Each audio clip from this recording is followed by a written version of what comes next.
The alien girl bolted toward me, seeking shelter behind my legs. The reason would shatter my heart. Rain poured down in silver torrents over the deserted city streets, forming puddles that reflected the neon glow above. I had been wandering alone for hours, searching for any sign of life after the mass evacuation. Most humans had fled months ago, leaving behind nothing but rusted vehicles and crumbling buildings. The wind screamed through the skeletal towers, carrying a faint metallic tang from the alien vessels still patrolling the skies. That's when I noticed her. A sudden flicker near a collapsed storefront caught my eye. At first, I thought it was debris whipped by the storm, but then a small figure darted across the street.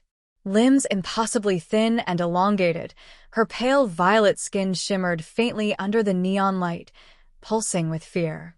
Before I could react, she lunged straight at me, her large obsidian eyes wide with terror, and dove behind me like a frightened child.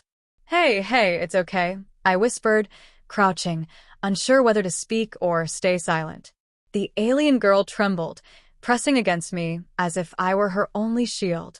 She opened her mouth, letting out a sound almost human, a broken, plaintive cry cutting through the storm. I glanced around, heart hammering. Rogue patrols had turned this once thriving city into a ghost town, and I'd been warned. But I couldn't leave her. Something in the way she clung to me, so fragile, so desperate, made my decision instantly. "Don't worry, I won't let them get you," I murmured. She tilted her head, studying me, then nodded in silent understanding. Her delicate, faintly glowing hand brushed against my leg, and a strange warmth pulsed through me, almost like life itself. For a fleeting moment, the storm and danger faded, replaced by a quiet bond forming between us. We moved cautiously, ducking behind overturned cars and debris, avoiding patrolling drones that scanned the ruins with cold, mechanical precision. She mirrored my movements, stepping lightly, glancing up with her enormous, imploring eyes. Each look pierced me with unexplainable empathy for this tiny, terrified creature. Finally, we reached a ruined subway station. Dark, damp, and smelling of rust and mold, it was a sanctuary compared to the chaos above. She collapsed against the wall, exhausted, and I sat beside her, trying to calm her. "Why are they after you?" I asked, unsure if she would answer. Her eyes filled with tears, a deep violet liquid reflecting the dim light. With trembling hands, she pulled a small crystalline device from her clothes. It flickered weakly, displaying images of a lab, cages, and other alien children. She pointed frantically at the holograms, and I understood she had been abducted, experimented on, and escaped. My chest tightened. I had been running from my own past, haunted by the memory of losing my sister during the evacuation.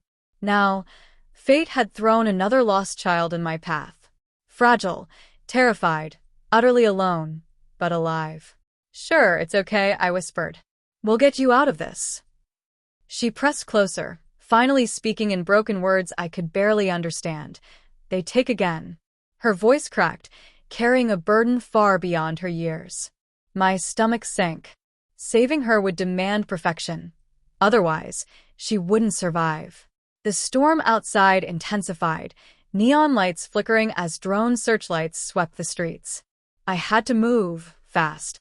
Using the map she showed me, I led her through underground tunnels, avoiding patrols, navigating by old city schematics I remembered. Every step was tense, every shadow a threat. She clung to my arm, fingers cold but firm, refusing to let go. At last, we reached a hidden access point leading to an abandoned spaceport on the city outskirts. Massive hangar doors groaned as I pushed them open, revealing a rusted shuttle still capable of flight. Engines hummed in the distance, smugglers, or perhaps a left-behind craft. "We're almost there," I said. "You can make it." She looked up at me, eyes shimmering, whispering a single word. "Thank you." A fleeting shadow of hope crossed her face, and I knew I could not fail her. I guided her into the shuttle. Her trembling hands grasped the controls, then she turned to me. "Stay safe," she whispered. I wanted to stay, to see her safely leave, but the drones were closing in. I shoved the throttle, giving her a moment to lift off, then melted back into the shadows. The last thing I saw before she vanished into the neon storm was her tiny hand waving, a delicate gesture carrying more feeling than words could. Rain soaked me to the bone as I sank to the ground. My chest ached, not from fear, but from heartbreak. I had kept her alive, yes, but the reason she had run to me, alone, hunted, abandoned, would forever haunt me.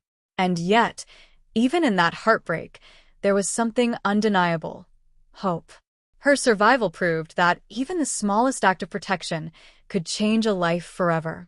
She was gone from my sight, but she had left a piece of herself behind, a reminder that light can exist even in the darkest, most forsaken places.